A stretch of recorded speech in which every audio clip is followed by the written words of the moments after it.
Final Fantasy X-2. I don't have full Let's Play of this. I have a Let's Play of the end. And, basically, I wanted to finish it since Spoonie was starting his rant on it. And, I wanted to get my own opinion before he got to the end, really. Because, I'm a big Final Fantasy fan. I do agree I hate 8. And I love 9. And I was kind of iffy with 10. And I was really iffy with 10 too. The battle system is fun, but is very abusive. You can find ways to auto-level. There are ways to just get tons of job points to level up your classes. And it's really, it's not very balanced very well. But it is definitely the funnest aspect of the game. And it's about the only thing I really actually had any interest in. I hated what they did to Yuna, because it's like such a drastic shift in character. Like, Pain, obviously, you can't really say anything, but Riku and Riku still acts the same, but Yuna is just really different. And there's a lot of bizarre new characters in this one. And now that I finished it, it's just all really confusing to me. I mean, I know there's a lot of backstory and stuff, and it's really, like, the easiest way to understand it these days is to really go to some site that talks about the whole thing. But overall, I didn't really like 10-2. I got a used version, and it stopped, a cutscene kept freezing, so I ended up getting a Grace Hits at $19, and it's currently $13 on Amazon if you want a copy. I didn't like the stick design. I'm not into sci-fi stuff and that, so I wasn't that big into Final Fantasy X either, but I really did like the battle system in 10. And I wasn't completely, like, hatred on everything. I was okay with it.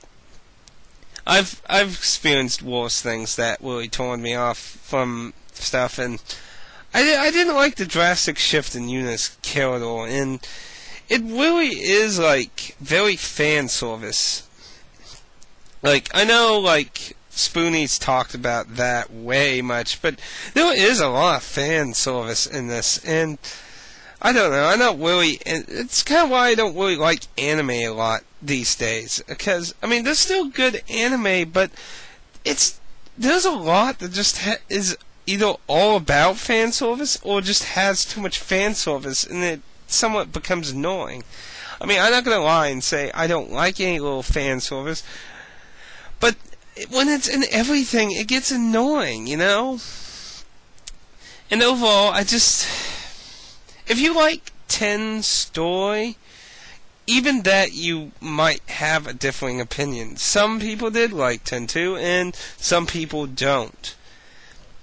And some people even question why Final Fantasy X got a sequel when other Final Fantasies were considered more popular. And the reason for that was because at the time, 10 was the best-selling entry in the entire series. So it wasn't based off popularity, it was based off sales. And obviously, over time, with every entry, more and more fans kept getting into the series. So they based it basically on sales figure. And that's really a shame. And that's probably why they started making a lot of sequels for a lot of the older games. Overall, I didn't really enjoy it. I did not really enjoy it at all much. The battle system is interesting, but very flawed and easy to take advantage of.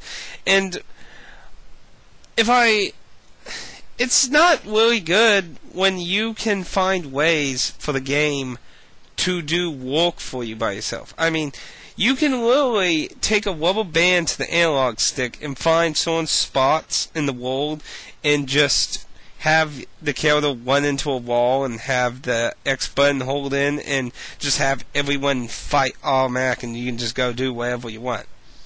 I mean, that's not a good design. Because when you do that, you're allowing people to just grind a lot and finish the story real quick and stuff. And that's not really good. And even if you want to argue that that's just somebody abusing that, the battle system itself is flawed because, like Spoonie said, you can create a system where the enemies are healing themselves and you're just infinitely causing a loop of using skills while they keep bothering healing themselves while everyone's getting their points for the job classes. And that's, again, just really bad and unbalanced. I mean, you shouldn't be able to do that kind of stuff so easily. But overall, my opinion is I wouldn't recommend 10-2. Even if you're a big fan of 10. I liked it 10. It's not absolutely horrible. There was some funky lines in there, like, you know, the classic ha ha ha scene and that. But 10 was alright in my opinion. But 10-2 just seems really confusing and everything, and strange. But of course, those mixed feelings in some. At best, I would say try it. If you don't like it, then you don't like it. If you do, you do. Obviously, you're going to find people with very differing opinions. I personally did not like 10-2. I'm happy it got finished, but I didn't go into a lot of side missions. I did view the other endings, and I didn't really consider them that big of that. Just me. But it is really cheap, $13, and considering, even if you don't go for all the hardcore happy endings and that, it's $13 is not a bad price for this. That's a pretty cheap price for. You can get entertainment out of this, but like back when it was brand new, no, I wouldn't say it was worth that.